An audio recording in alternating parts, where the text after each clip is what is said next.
Mobo ja ene nso na awotwe foforo a wode ache yen na yatena se ewo Kumasi online TV so etifi apoye atoye ni anafo baabi a wo bia wo hwe Kumasi online TV bia mamu nyina akwaba edeba Kumasi online TV so ebra so se yetena se na yedi nkomo na mamenka wo se Kumasi online TV yen app no so aye krado se de last week me kan ye no oko Play Store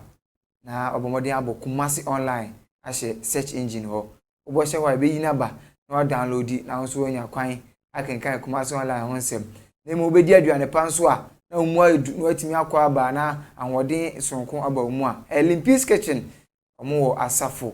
na se labor opposite Prempeh assembly hall omodi na ehwe omo chi akwan fomo na omo so ebeje oso na aduane sem nyina so matoto no kama ede ama ene menya asofopon a ono na da Christ delegates ano ofia de bia da metena se na me ne odi nkoma me ka se yobema honhum aniwa na wakyerɛkyerɛ okwan a honhum aniwa be yɛ adwuma na wosan so de wura sunsun na omu ayedu wo nyame mu no sofo ba ko pɛ akukuhwi ase na yeso omu na yɛtwe baba na yɛde okobonkum ne yɛde wakonifa ayɛ krata mframa afa no omodian na ne papa yinhia me de amaso ahwe de bia metena sam ka to se maso ahwe na won so so hwe abo say yes dance papa na me de ebro ene mentena na ye komo twetwe no so join ye na obeye nhua na wonya oje ne fa hodie na won so watimi edi abobra me be di djuma de hunchia me din ene kofiafie papa ewa ha prophet nkansa Accra La Paz Kumasi pankono papa na kasa bi pifia baba akwaba yo mejoso na pomoe yisu atom me ho ye pa na kasa mfese de ne wasi anya daje abasi fomu a sanity ogie ne fa hodie be ne madia nshanka nyakopon na Kristo asafo yehu so na bibia etime kama papa last week di komo bebre ahwefo nso hu se o se yehu ye ndaache o se ye daache hu adwuma papa na so enkomo fofo a yebedie fa yeru ampaebum na efri nkomo twetwe no ase wa tumi nyina ya wodi a wodi ni Jehova ewo Yesu Kristo din mo ene ne de me bompae ye pegya adwumadie nyina ehye wonsa ma utumi ensane ewo dwumadie mo enseme be free manuma bano nkonkoma ne mfiriw ma menka ni pasem ma menka nkonkon tirimu adwene emfa nkyere umma obi biara obetie me mpa bo ne se bade nyankopon ya kwansidie efiri na som ya kwansidie efiri obi aniwa so na obi biara o hye me no omunu se ampa nyankopon wo na wa freme na wayi mi se obenam me so akyerɛkyerɛ umma na umma mu ayetu so wani menyam ye wie bibia ye de menyam ma odin ewo Yesu Kristo demo amen amen kwatwo do se nipa da sani bia o ya de o so nya bible na bible kra no ehefa na yenya free ye fa free hefa ano na ene o se one metena se na wohwehwem bible so de obenya o so nya bible mu odu ebe kata o so nti ene ye koma twetwe no ense bebre ne wom na be twetwe komo bebre afri tokuro bia mu de apie na de wonti ase no wanya ntiase wanya hunumu na so atimi edibi abobra papa ene me pese ye din komo efa bible ede ni bible jo many ages will be some question we say on say bible you twi kasam ne friend bible but bro for kasam ne friend protection simply means keeping yourself away from harm or injury and as keeping yourself safe from harm or injury etino o de batwi kasam e chese ene wo be ya ebema o how eni amane bi ntimi ma meto ade abetimi aye ede esi o how ni amane kwan se emra meto no eno ne efre ne bible nti ede ne hia se yebebo eho ban good nsa ade kwenti hia se wo se onipa bi oti atiasefo asase su bia wo se obo no ho ban ene se life is full of fiction Fiction. Fiction. Life is full of fiction. Because life is full of fiction, as Chen said, life is full of resistance and oppositions. Abraba ye beyond, abrani abrebian and sorin tiawum. Any time I over brebian, ubi pasu a sorry tiaw. Any time I person ye bibi, ubi pasu and will come was adian. Anytime a person ye bibi obi person be attack ade no. Anytime a person ye bibi obi person be see ade no kwan. Enti se wa ma wo ho ban a bibi betime chia fa wo so. Yes. Anu ti na hu hia se o se ebo ho ban. Yes, anu ti na hu hia se wo se ye bo ye ho ban. Na Bible nso so waka. Enti yanko Bible. Mate. Yes. Ye betime before see be read Bible no na ade bi ti ma adwen. Okay, na enura me da ho a na me se ade am ni papa e kwa kosuan. Bambo kra e mu ahodo sei. Why are they so obisa me sa question we say? Bible mu ahodo bebre. Ebi ne de. Bible e mu ahodo bebrebe ne nyene nyina na metimi abobo so wa ha. Onse wo Bible ankasa ye friend Bible no. A Christopher bebrebe a omo level no so spiritually no. Adwene ayo omo say prayer ujina nyankopon anuma asem so ko quotation. Na fe wo di abom pae. Na why fasting eno nko a ene ma Bible bebrebe adwene no. But ene no ma me ba be chirichiri mu no. Ebema atwefo ne atiefo awu say there is more to it. There is more to it. There is more to it than say onipa ebeji jese uko to Bible quotation dia bom pae ape Bible. Ana say ebia we fasting e dia ape Bible. Papa enhwe efisofo nwoma se de odi kan ene me din ho komo na me so me bie tro ni mu no ma hu se wayi bebre ama me nene edoso me fa na kakra na makenkan ma na watoa so na yahwe kwan ya be fa so a bambo ne be si e benya no se de odi kan se ko tro. Ephesians chapter 6 verse number 12. Efisofo nwoma etinsia yi mu dumienu efise nye ne honam ni moja na enya na emom ye ne mpaninie tie wase asasi so ye tini abrabo ya boy Bible say enye ne honam ni moja nko na enya yane de ben panindie ne tumindie aha ni wiase mu nsum atumfo ni ahomone a ewo soro konom good on the Bible no na aka it Bible no person o kire say asasi so asetena no ye wa honhoma abrani abrabia no person o attack you ye wa honhoma abrani abrabia on person o stop you anything na Bible say Yesu Christo ba ti asefo asasi so e Matthew chapter 3 no Bible say Yesu ever started the ministry no dim ahomone Satan dan kasa ko Yesu Christo nchen eko attacking no na oko attack Yesu Christo the intelligence and the smartness and the wisdom no oko attack na face oko attack the personality na face o attack Yesu Christo the power no ai kuta no attack ya be say e ampa say okuta tumi no say no kra insan kan yankopon di say bronsam ko attack Yesu Christo no anya de ben wantimi no. Papa Matthew hono nso madru ho. Okay. Ene no manya daje se baabi abewura bia no mepe ho kakra na mapone ho na yahwefo nso atimi anya entiase yi. Na nanu mu no Yohani a oye osuboni no ba bekas asem wo Yuda sreso. Se monsachu a mo adwene na osoro ahenie no aben. Na oyini de odifo Isaiah ka ne ho asem se obi ni retiam wo esre so se musiesie ewa jampiko verse 4 no na yenka verse 4 and so satama na Yesu ansa na obe start the ministry no na John Yesu Christo eko John and so na Yohani yi fra ntoma a wode yoma nyi a ai wode yoma nyi na aye ko chapter 4 verse okay chapter 3 no ko 4 okay yeah ana honhom no di Yesu ko sere so se obonsam nkoso no nhwe enwursam nkoso no nhwe Unsa on sa time no na Yesu Christo prepare himself wakwa ma John abonnesu asetene ne ma ena chapter 4 no ye Matthew chapter 3 na se na make ba chapter 4 no e for na fe na Yesu Christo akoya fasting na ofiri fasting ni mu a oba be ye den oba starting ministry no wate asi dwemu aka Onyankopon asema kan kwagesem no wadi ni pa firi mpochire it Bible see Yesu Christo koya fasting no enisi ye no na odi muada aduanan awia ne anadwo no atwie yi no ekom de no na osohwefo no ba ne nchen osohwefo a ono ne Satan be se no se woni Onyankopon ba no a Onyankopon ba na kasana aboa yi nane panu fasi wa ahwefo ne yatifo kofi omunsua yenyina esua de on kasana aboa yi nane panu yes on kasa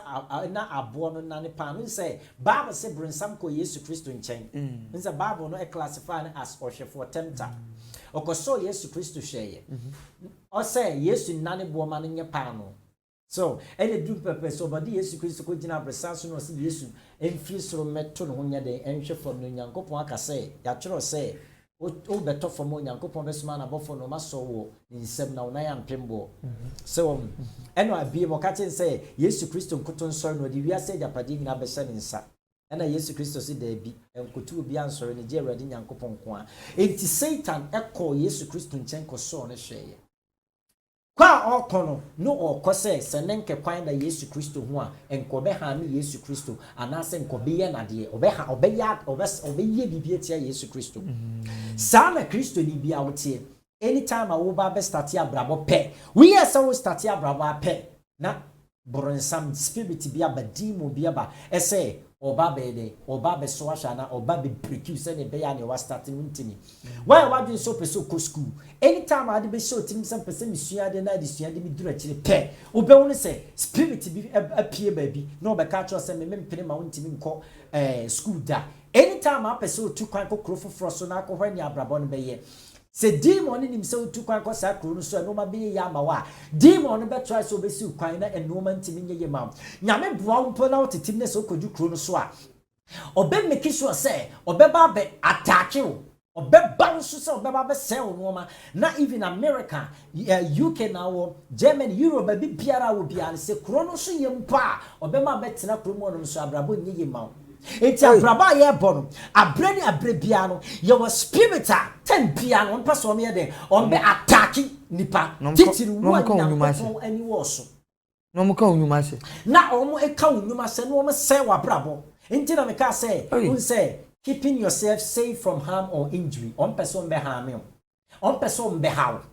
na abrabo no bibi how bibi se wa brabo bibi titil enoma bi nkoye ma na unya sumdwe o abrabom sana evil spirit o me enam senti na brene abrebia so ye kristoni na one per spiritual protection one per bind bar spirit etimi ketew na me pato ye ntie ni yie she bible enye Nyankopon responsibility bible eye wu kristoni your responsibility papa na se Nyankopon na boy ho ban na debia yes nyame boy ho ban na enye Nyankopon asodie so Nyankopon hyira enunti na ama Christopher bebrebe bronsam nya omo no yes Bible protection is never God's responsibility your responsibility wo nipa na wote wo no wo a wotie mi no wo ene wo se wu ni se awasa me ko me Bible bo me ho ban awasa wo ana wo pe Bible e de bo ba Nyankopon de waboni wiase wi ma me fa me binya mfanto ne wiase ntimenti ase nye mpasa me kire nie on se Nyankopon ba ade no obo mu adoma yeah so wo ne me be ya adwene se jata pese odidi a jata opese odidi a this what chim wana bia de ben ewe ade ntine Nyankopon ba on sa nyame de wabona de awi the law of nature ya adwuma entini se wonu wa mo ban na wa mo ni anawa jata ba be chewi a enkomblemu Nyankopon senka wan kofa jata ni wan ko ameche wa mi jata ne ba ne nka wa nwane ena udwane ye ena nka jata na nya wa ma meche wa enka wa nya wa nchew se wodi wa fofra be fro ba bia enka wan fan ko fro data animu a enka wanya wan che wan me enti Bible your responsibility. So what you offer akokase oh me a Christian nti me ya fasting me bom pa ye me sua Bible magi Yesu adini de automatically protection dame so a wo mo bon awe so witimi ko deep na wo hwehwe Bible enti Bible eye ankronkron bia no eye wo wasade wo no se wo ko na wo hwehwe Bible. Yes. Wo and was also Bible. It's a visit my bomb home. Good. On so Bible can say be na omo mo ntiase ya na deceive yo mo no. Bible can say be was 2 Corinthians chapter 10 verse number 3 no. Bible say though we walk in the flesh but we do not war after the flesh. Wase wom se nam honam mu nanso no yakodi ayedie ni ana esa yetu ni ntunu de ben honam mu yetunu honwom ewum se yete honam mu nanso yako ayeko no yenko no honam ani nemom yako ne de besunsum and we say for the weapons of our warfare are not carnal but mighty to the pulling down of strongholds and casting down imaginations. Papa mama verse in biom na 2 Corinthians chapter 10 verse number 3 no betimi akan Korinto fo ngoma etidu sa quotation we na deceive a Christopher timi ba be kirem Korinto fo ngoma etidu yimu miensa na yenam honam mu de nanso yentu osa honam fam. Good na cheso paso che say yete honam mu na honam nanso yeni akon wo honam mu to aso kakra if say yensa a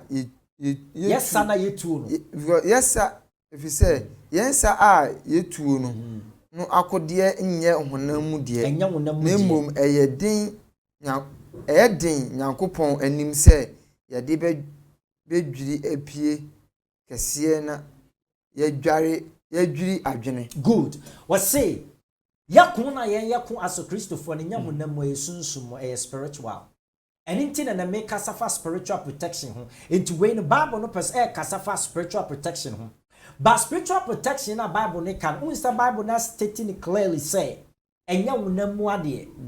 inti nam sa Bible ne ka say enya wonam mu ade inti na ma Christopher bebrebe aye deceived amo ma dwene yom say what the an say uko to Bible quotation na sawo uko to Bible quotation ebi ti Psalm 91 ewia ye be kan wonom uko tu ebi Psalm 91 na so de bomb pae na se wo sira Bible na wo ya fasting kakra na se wo sum nyame ne kware na wo sira Bible a eno an se Bible automatically be ba be da so enya no kore eno nti na me pese a Christopher nso no so obi a Christoni onya bone obi a Christoni wo yem paibofo enso etimi konya accident wu efri nyame ana efri nipa no untimi ko pisa yankopon Osi mi anwunwen ne kase ye ho eno de enko ho she mami kase bi we a Christian na se wo drive here na se wo drive carelessly na se wo car no konya accident na se wo kowu a untimi blame nyankopon obi su eya wo asabe ye se wo drive no be hyeyi ana obi de bo so wo nkwase wo na afen so ansa na wo kwakọ tena car ni ma start driving no eya wo asabe se wo no wo hye nyankopon mu spiritual protection and san wa kotena ka ni enti wagene also ye Kristo ni nti wo sore no amon pae onya fasting ana wo hye Bible bi a chiri kwan no anso wa kotena ka mu thinking say we the facts wa beji Yesu adi nti automatically e wo se nyankopon bo ho ban we ye Kristo ni so be kwa ko eni nti ni etimete se a Christopher tika mu ko ebia excursion ana bi kra a Christopher sorry for bi tika mu ekoye program obabi na accident atini o mu nyina atini ade be atini ewu na nso nyame atini baabi wentini nkoblem nyankopon ji obi a sunsun on benye na on do suko in the things of God. So etumo sese nipa ni blame say adenti na nyankopon wa hwa ma Christopher mu gu baasi mu no wantimi anye wo mo nkwa na wo ma konya accident awu senka ba kokora atene a ka nyankopon betime gina so atimi age wo mo nkwa saa na bi mu beka wo enti na wo mo bo nyame somo obi ono mo a otimi ka se nyame ammo me ma me ho ba awu nyame ammo me papa ho ba awu enam sentiment nsum nyankopon nam sentiment nkwa asore ebise nyame o wampa ene yampa se nyankopon do ne ma no bo omo mo gi Yesu di ne ho ban a adenti na me ma me asum nyankopon sa me papa asum nyankopon sa nso nyame wantimi ammo ne ho ba no me na wu agya me na nu nti nipa no so nkwa asore bi na gene ne say eye Nyankopon responsibility say oba Christopher on ban we anim say eye wo responsibility say wo na ahwehwe ban bo no it is spiritual protection wo kan ho asemi eto nipa baako so a eje abusua ni nyina na se nipa baako no nko ana na eto ne so enu ne gina wo nipa no so ya wo ban ba wo hwehwe no Yesu Kristo mu a ebi te say me say so wa frame say nyame nipa ya ban mo wo akwankyere mamea enu na so ye specific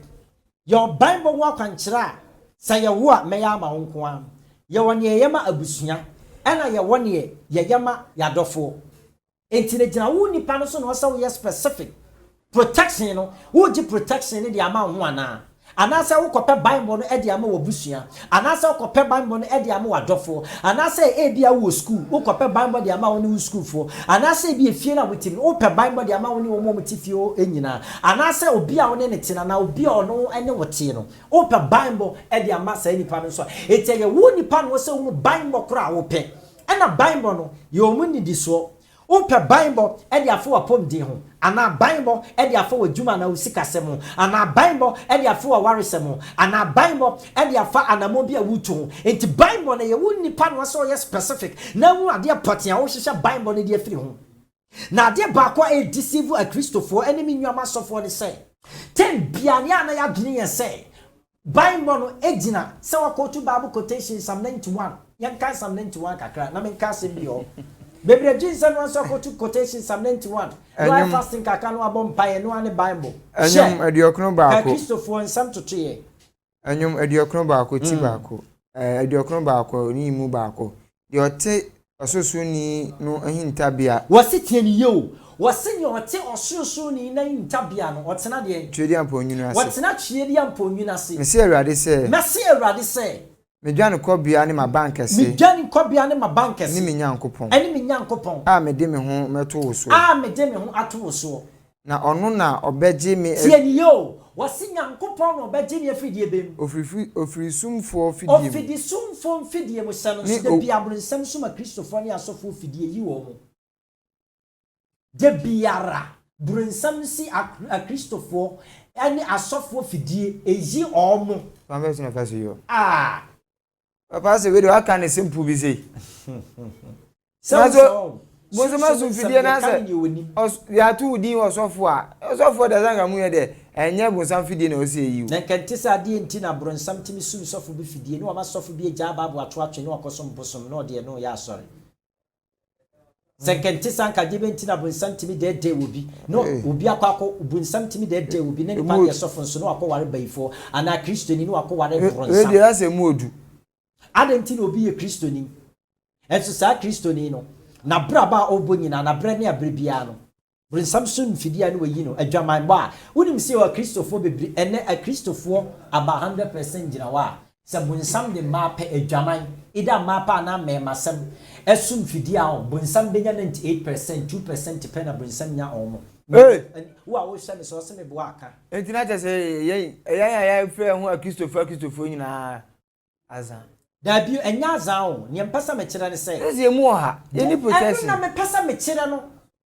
a Christopher bebrebe mu ha ayenim jakwa akwa to say asofo many people make noise and we boast about the power of God but the power of God is not practicable in our lives anything am me of from Nyankopon afrem that is what I stand for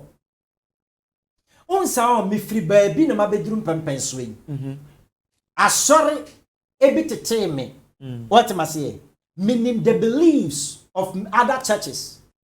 So what am I saying? And Nyankopon tete ni hunhum ne mababe hu. Enti now me nyaso obi nka nkyere me say we ye fita no me say fita we ye tuntuma na say. Na emom rada no we Nyankopon tumi ni na dum kase ode adum nti mimom na metima kyerɛ say we ye fita we ye tuntuma e bia wo ne say tuntum so me say ye fita. Because e bia wo nim sunsumani. Ya deceive you. And ade na eye fita nso mu se etiwe bibisa de entina bro kasa me free in disguise ade we da hai na me hu wa ha white and black na de entina Bible ne ka asem bi say obronsam adifo atrofo no ebi baye mu te say bronsam na adifo atrofo no ebi mu baye mu se de ben mpataku a omo ye de ben omo ese de ben enwantin de ben skin enwoma Bible no na kai talking about something in disguise. It just so was soon many wetima hu saa de no. Eno na me mpasa me kire say so Kristo ni betima nya Bible a wase nipa no ebusa Holy Spirit. Ebi sa me Bible akwankyera me yema o Kristo ni bia na nipa bia no. Eye Holy Spirit na akyera me nyani nyina na wo Bible nim na me kire. Ene tina de bia me kasa. Se obi aya na dwene se tem bia no on musa Holy Spirit. Ana oni Holy Spirit enni nkomo no obisansa ni odifo nkasa ka ne kore. Na nipa no kase o the Bible be kase ne meme ka no emfa kwa mu a nipa no be woni se we lightweight spiritually we very light. Mamen kasem bi on se quotation ya wo kan yi Bible no kasem bi se ne oti ososo ni na intabia tena twe dampo nyina sesene boa. Question I bebusan say why ena oti osene so why any onipa osefata so obetena onyankopon enwina se na onyankopon ataban na se na obehya ase eye hwan so wodi Yesu Kristo di no kware mu na se osom ne kware mu na fi ni nkekaye bia ni hu a wasa saa asemu ina bam ma what ma say no ono ye konkon ni nti o se unsu na obegi na di no na wanya saa tumi ni nyina no so ye konkon ye wasa ye kronkron na wotene na so onyankopon ani what ma say ensu no etone bi ono ma ubetima tene ubetima so nyame ani ensu still Bible na Psalm 91 na kan still unya mi be kirem eni etoso bi onso aka say nyankopon beji afi owiyade na ono na obeji afri ofidie eni owiyade sayem mami musa o say a Christopher dodo sign na ewu anya yare ne ku wo mo o me ne doso nipa dodo na ewu no sanya spirit bi na aku na spirit bi di yare ne to no so ne yare ne ku no Kristo ni be ne betimi akasa fiso osachara fa Yesu Kristo wanyare da sofu be ne betimi akasa fiso fa Yesu Kristo wanyare da ono mu aduru da obia no enso se Bible ni si nyankopon be gi afri ni nyinam according to Bible no the Bible protects in our Bible no canon senka ye practicable in our day enkeni kwan se Kristo ni yare enkeni kwan se nka Kristo ni nya accident keni kwan se nka Kristo ni Yesu mfidie nyawo enko se Kristofo no ye yemkrofo bi te se wo ye ahia enye yi if it's a sign of Bible na describe Yesu achidi ni because Yesu ba ye wanyare da because Bible na nka se Yesu yare Yesu ba ye yante da ese Yesu Kristo tuni bitimi twifa ne so Yesu wo wu ye ne de ono ane ma ne ho kwan ese ne yaka fa ne ho mmerem no ntimi emfo fele botaye bi ne wiase ntimi nyankwa die nti ankanya sanka bibia ntumi Yesu ba ye Kristofo ne ya sofo ne edi Yesu Kristo achi no ebepim ne ye da so yare ebepim ne wanya careful bitimi nya accident an robust mi bowra so dem ko wi so dem instruments and so ye did sanka so dem no se nyankopon angel wo ho no ba so dem no ban adenti na nyame angel na ma so dem no e wo ban na an robust mi bowra so dem wi aso dem no ma adenti na an robust mi bowra Kristo ni dem upa sesie ye wo studio hai upa emeyantum ye pia bontia meyantum for 1 week Papa Jai so be message Papa Jai mami ma pictures eni na nu ni na nsa ya me ba adwuma no pana me beduye na aja ya na di nkan aja me boss nso nyamba na so ja na me friend na sana na umae na safo no we so fe manager busa no fe bibia msa to ani metomani a edan na eda ho daba e bai o no ma de o ma fa fine o yi wa ma fa what must enkadi entina na ora ase no ren mi na gu wa fa bi o asire se me reception we TV no we TV afa TV no okay decoders go wa fa we just wo aba boss office ya TV ke si boss office wo e ho no ope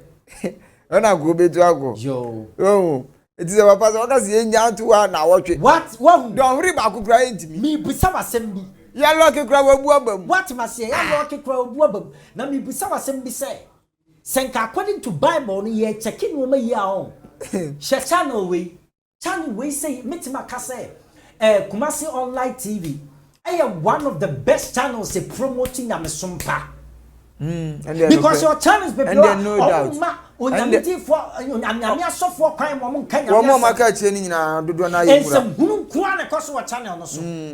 What must say? Enti se Nyankopon pe television station or pe online station bi abo ban a enko se Kumasi Online number 1. And so me say opa ma yenja pro we sento for one bi si ebetima benya sabe papa 1 week na me si twaso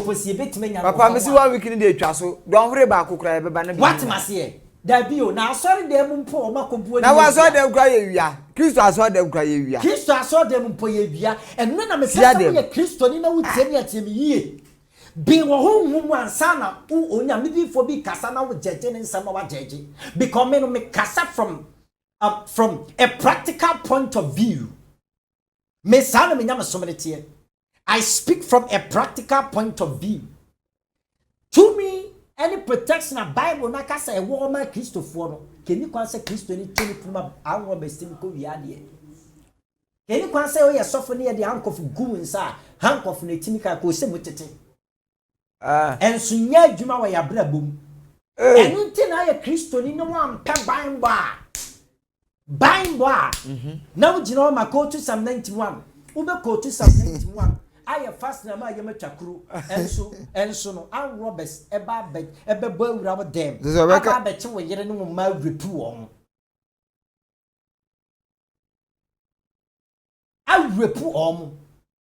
Oh, na sa Bible kan say be say when Nyankopon born ne ma ho obo Israelfo ne ho ban anopa ne awia Nyankopon serve as a pillar of cloud e de bo mo ban and anadwo Nyankopon ye pillar of fire e de twomo ehia ye de bia ye bo sampai ne say Nyankopon ye pillar of cloud ntwa ye ho nhia Nyankopon ye pillar of fire ntwa ye ho nhia ensu de bia bo nsam to weapon na nya Christopher enche ye won tete pense asofo bi ya po mu dua nya o mama dua bo na kum mo oh bebre eya ko Antoine ko busahwe ensama ye tetetete a Christopher bebre bia po mu dua ma nya o mom ko akwa dane na papa wan hu bi TV wo ho de bia ye tete bia ye hye mi peso bi o tie mi mania bre na me kasa obi a wo tie mi ntie mi nie nya sa ye Christo ni wo be wuti sa akokọ obi wa sorry demo praises ikoso praise and worship ikoso or satisfy David sa sadin de Nyankopon ayo na nipa na twaahye anya obi adwene ya ne se Holy Ghost na slay no no da fam yenkom no na sabi wo wu aso demo. And so Bible says Solomon mreso Nyankopon ni nyam ba Solomon mreso no nyame aso Nyankopon so dem wo ye kese se obi antumi anyira ne naso obi atibi twahwe nyame ni nyame kese wo aso dem wo ni kwan se obi ewu odem enso na ensali bebrebe sofitimi wo on office ensali bebrebe Kristo ni timi wo mra praise and worship koso enne sofitimi preach ni wo twaso wo pulpit na wo esi bebrebe me busa say sa protection e wo him enunti na se wa menwu a na mo adwene yo say me kotu quotation na me fast bomb buyer enu na e ma me spiritual protection me say I put it to you right now who will tell me say you are deceiving yourself enunti and me my spiritual research me ko Holy Spirit ani me busa no esa me ntiase sa Bible na kasa so Nyankopon bebo ne ma ho ban and so still a Christopher yare kunkum a Christopher yare kunkum yasefo kuma Christopher accident yasefo nya Christopher nya ohanya mane wa asase so a eba Christopher eba yasefo so eba coronavirus ba yasefo so a Christopher so nya ye papa adan ene ewade kira mi akwankire ene no ma esese woni pa ya woni pa betimanya Bible na saade ne woni miewom na be papa ka che on sama din kan kasafa Christian rituals saade na o Christian ritual eno so ne ye free Bible ye free Bible when Nyankopon through protection e wo Christian rituals no on say dey ni metra ase kan sem bi say anytime you are dealing with a deity or a spirit no you can never remove what we call ritual yes ya kasa ritual on ritual ni no ma bi asasa we ye no ma bi wasa wakika bomu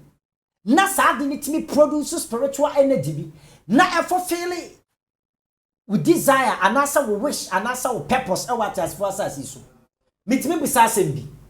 mitimi bisa sembi say Yesu Kristo emra na ni frani bia ni efra no Yesu Kristo wa mfanteso amfra ne te amfa kanani amanani ant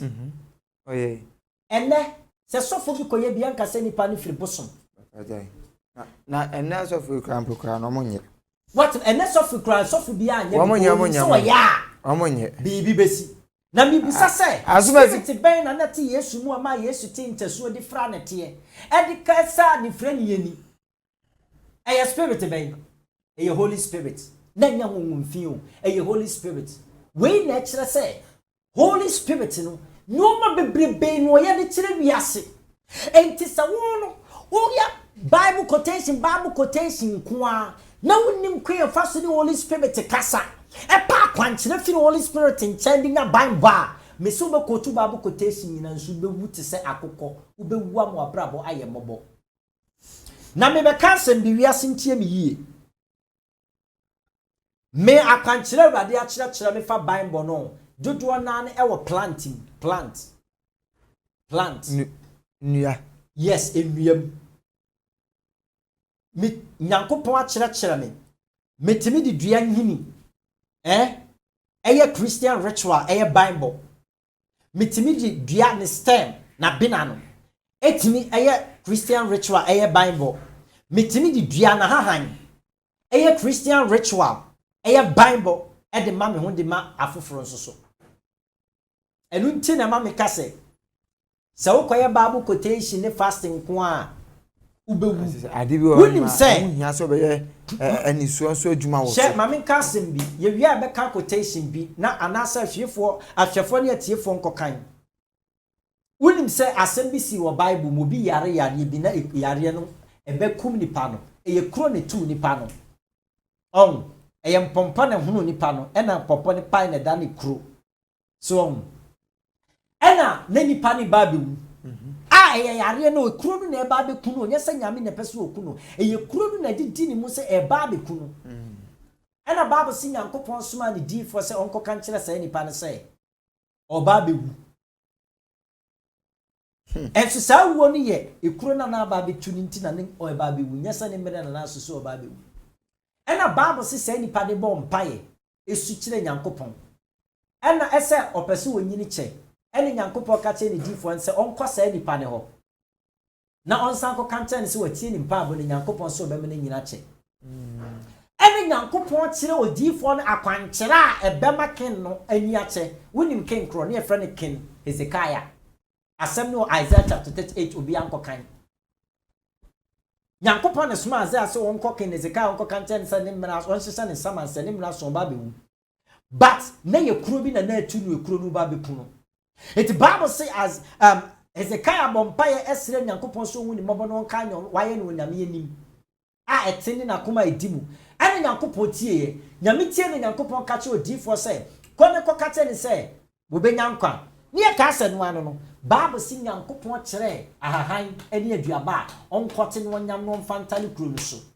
okote ye no yam no de tale kuro no so te se plaster no Bible say eye ahahan no and the healing no enye bibi foforo bia entiana so obi say odifon cancer ese obetimi de nhaban obetimi de edua stem obetimi de dua root age Christian ritual and the Bible to obi so a na so obi say me ye fetisha me de nipa kurase na emum no China shade obetimi wuti sa akoko maame nwura quote nim kakra bi na ejin sogu mu Isaiah chapter 38 odifo Isaiah ngoma eti aduasa nwotwe yi mu baako na nanum no Hezekiah yare owu yare na Amos ba odifo Isaiah epatoti wose oyare de ben owu yare oyare de ben owu yare oyare de ben owu yare wankasa ne mra na naso no obewu chesa ye yare bi na na ye de ben anytime abete se so obi yare owi yare no e kire se nipa na koju point se yare no mom na ebeku no enya demon bi anase nye Nyankopon bi na eba beku na emu me yare na ebeku no na Amos ba odifo Isaiah ba ne nchen be ka kire no se Awurade se Awurade sie nie she wo fie asamanse na wo ba bewu Hezekiah wo na wunya nkwa ntoto ye na wunya nkwa efiri se enne wo kuro ne wo yare na ye ne de wo ye ne ya wo na be na Hezekiah dani na ni kire ofasuo we ne na nyame boa no se ne be obetima ye ne will na ma wo wu a problem ama ne yere ne ma eso enti na me boa se wo be wu o ti me boa ka kire se ne de we de nche wo be wu a se de obi aba ka kire se odumodu owu che na be abehwe eti yon se manse good aba sa wadwa ye obebrebe wu de oyo good enu nti na ye video na ye last week no na me ka kire hwefo ne tie for say wo mfra me na me nhwehwe wo hyebrem na me nka wo that nkyerɛ me sometimes obi timi frɛ me awurade timi ka kire me say nipa no bedi mfie we say no wu enti ka kire no onye ne ntwetwe no nhwɛ na kwan yi anye sa mfie we no ebeduru no odwe na dwen yense wo mre bibiro nim obɛyɛ no ma basa na maka kire no ayɛ ntwetwe yi open kwa tenten so ana ma bom pae na afi nyankopɔn ayɛ de bɛn aboa titwa so mentwa azade no so azade no me pɛsɛ me ka asɛm bi ho papa wo de to asoma me na okay to de ma menka na afefo enya bre no bia nkoka Isaiah chapter 38 enya tons ene healing ekuru no enya fasting ene healing ekuru no nyankopon ma ne koti aduaba ene otimidi na Hezekiah dani na ni kire ofasuo na obo Awurade mpaye se o Awurade kai se de mananti wanim nokure mu ni akoma edimu na maye de eye wani so na Hezekiah esu kese na Awurade asem Isaiah nchen se kona koka tue Hezekiah se de Awurade waja David nyankopon sienie mate wo mpaibo mahunu wonisuo hwe mede mfie dunum beto wona so amen etun se ha no sana bible ne kan tia we ni twa so ba wo read pa ne so kwase wa nyankopon ekere odifo no se onkonkote de be a lamp of fig tree brodoma eduaba onkote no mfa no nya de be entare ekuro no so tie no otimi di hili ye enti no nya fasting ene hili ye enya mpai botenten ene hili ye nyankopon ma ne kote ahahan ana se eduaba ene otimi di hili ye enti me se Holy Spirit a kire me wa kire me leaves ye wo dua bi a me boni din a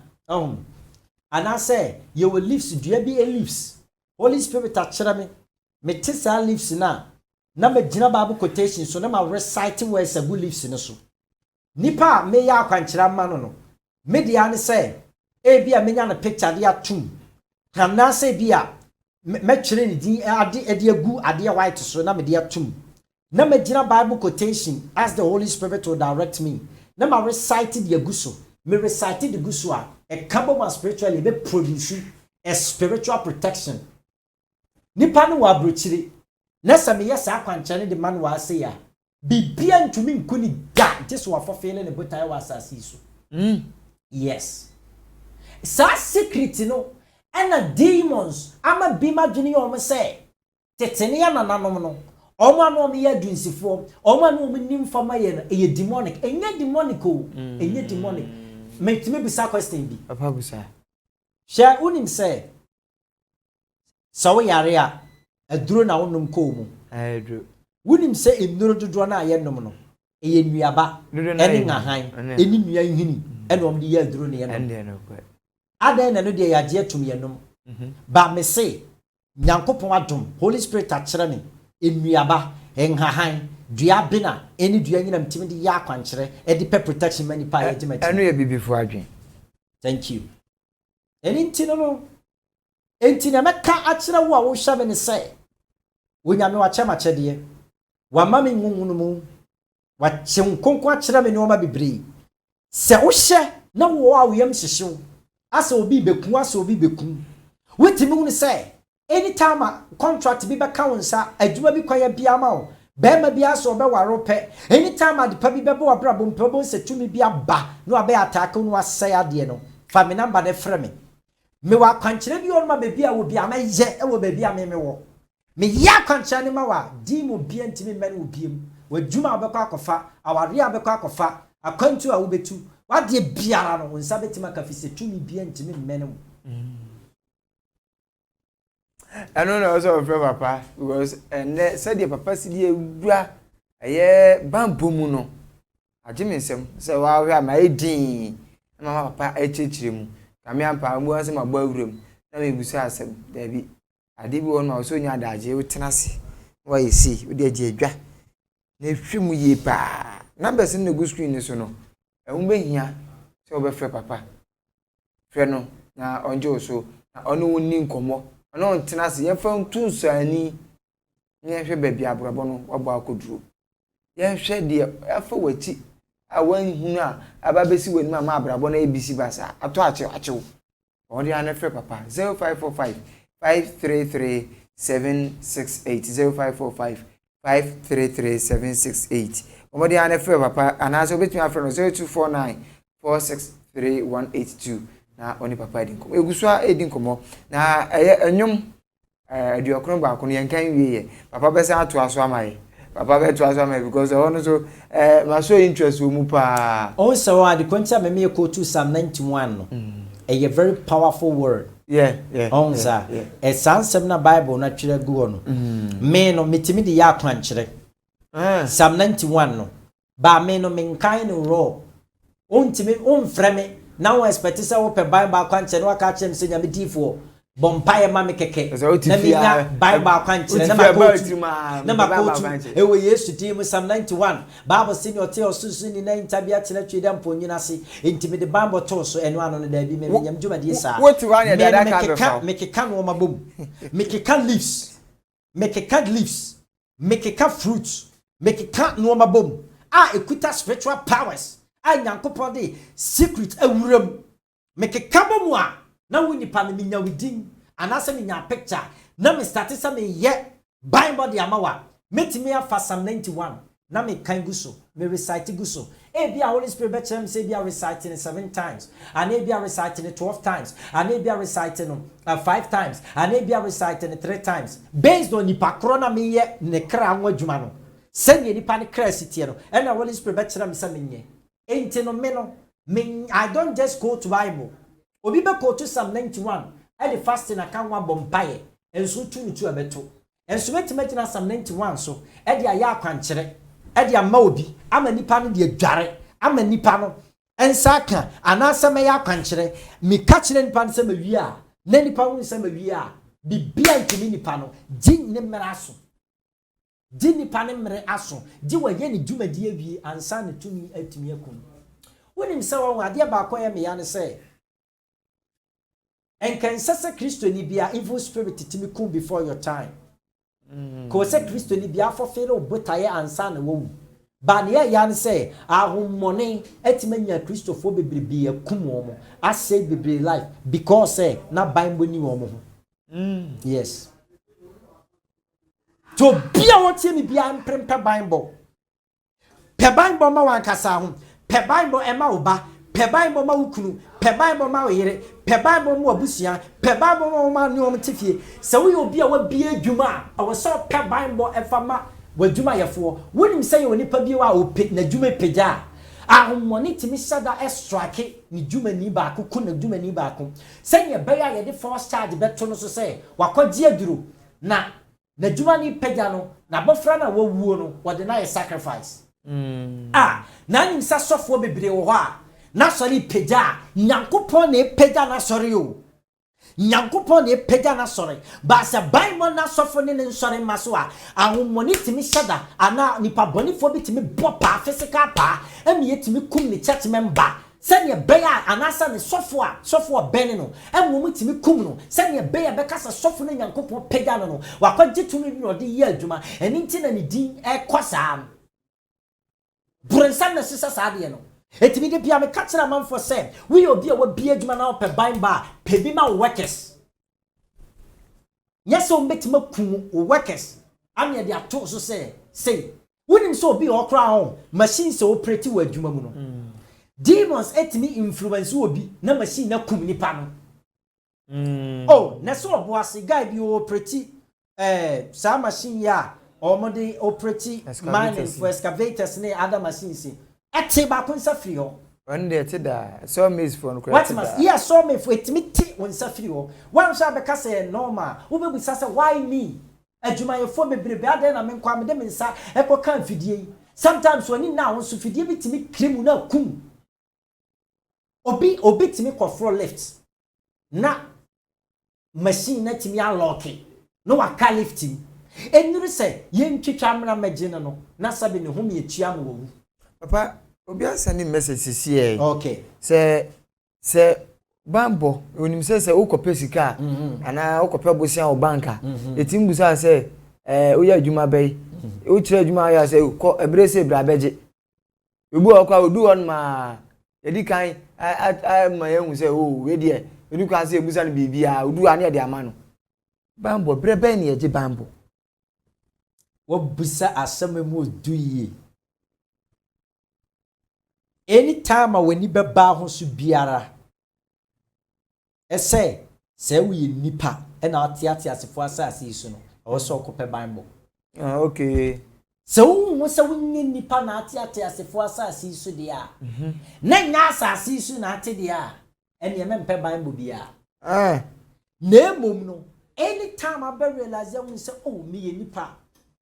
metimi ewu anytime to me bi betima bomato atwene meti asase isu de ye woni your timing ye woni me nkoso ne me yie na hi ye woni opese mabra ba ye basa abusuani ye obi a ompese me ba ba ye panyini a chen no ye won panyinfo bi ompese me metimi aba ye panyini me ba ba di ya chen no anenu ma ba ba ye yie akonkai a chen no fi so no ne ye panyini nti obi betima soreti am nti ma me nkope bible enno ne ade wo sa branya baby wo se ni patimi ye wani bounce ni se wo ye ni party asase isu de ensori ntia ho tumi betima soreti awo tumi betimi na nipa ma soreti awo nipa ankasa so betima soreti awo a wo se utu ana mo na pe bible entwen ansa eni ntina de bia meka asem bi kire amanfo se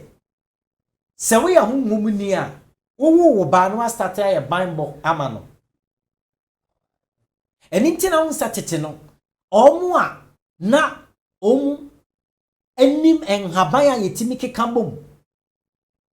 unse wa haban bi wa demons mpesa de ne meba be kirim ye wa haban bi onum esiase ya demon pia ntimi ntwam ye wa haban bi onum ne se esiase ya demon biara ntimi ma ho ye wo root bi onum a sabe demon biara mpesa de no with the gun so many so the dware obi e baifo ntimi hwe badim ningi na wonum ye natural tene nyankopon na dia hyehyem enso no a Christopher adini ese so obi koye ya abosom semnti no ye jai ama abosomfo enti obi onum anya tumi bi na ebo ano no otimi ya sa no ma no na mom nyame ma ni mu a onim habamba eye ahonhomachi wade plant bi a spirit bi mpe plant bi a so de ye no ma spirit dwane no akeka bom no de ayama o enso no aye na agene say ye demon bi na abo ano no otimi ya sa de no ti na me se me de ne nyame na de ache me nyame na ama me sa hunumu no me ma chade ne se me hye ahaban a ana me hye aduaba Brother Timmy catch me say if you are singing him say Timmy Esaya dear 5 and Timmy air spiritual protection 5 but no Holy Spirit catch him say e be bit my 500 more now what chira me tina me say so be tie me na ohun sa asema me ka no eye no kra ontu anamo no mfre me no de on catch me say papa me pese o ye bible ni bi ma me awu Yesu Kristo di mo me ne be ye nhyehyeye na afi no ma start ya man na baba ni say sa ehwehwemu adanse no eba pa o good eba pa because amanfo ohwe messages amanfo de ba platform no so na afi so ohwe course eba ye so ha adanse no eba pa is say unya de agi hwehwemu o kan kure na ewom good sanete sa wusame me ofra nyankopon afra me no wa fra me de me abate asefo asase so say me mekire biase mu nwoma hintasem wonim se ade ba ko ye me ya Yesu ba ye no kire yesuafo on how to use plants to heal and to drive away evil spirits but no ya anye lucky enough and say ya anye fortunate enough am ye nya buku bia a kire it Holy Spirit and the back kire and ye Yesu Kristo kire yesuafo na ya am kire wonim se senkayeti anye ya ma manfo ankeka books amom am ye nya Bible la unsa Bible ye edahai Bible no as it is a book biblo a Greek word it's a book it's the Bible when it's a book it's just a book the Bible is a book to sell a science for a book a Christopher a book nie and it is all kind only the book now I'm my Holy Spirit and throw the mystery behind the book untimi excel wa asasi su da now build a book on it now Holy Spirit chira me na se me ba be chira wase a when temase obekasa me fetish nanso your ignorance and I was sa Azafo ene o yesi de papa si na ni esi abre na wo kire kwa afa so ababu ahu ban na tumse mu odupa o emu odupa papa eze wakwaje bansire kwaje tasba akwaje no ma basa bi na gudem na kola uru dem no mu dwane a esrew jaguo quick cry jaguo na no akwa no fe free me hwe papa nche bi ode ma yese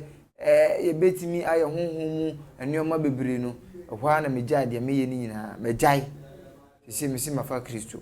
onso fa Kristo ne gyai na frɛ papa na ɔno mbram won kyerɛw sanse nipa bebre di adanse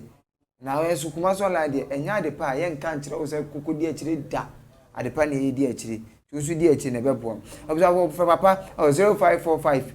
533 768 0545 533 768 ofre papa beje oso na bibia atimi aye kama papa last words I be de mama ahwefo na yebre no aye bia ne sa na etimi apeje mu enye me ka kire wo wutie mi ene se ewiase wo hoyi esu enti pe Bible na se o pe Bible nso a misraw ejina Awurade Yesu Kristo mobro ho so se pen wo nyame difo a wo spirit ka kire wo se ofiri nyame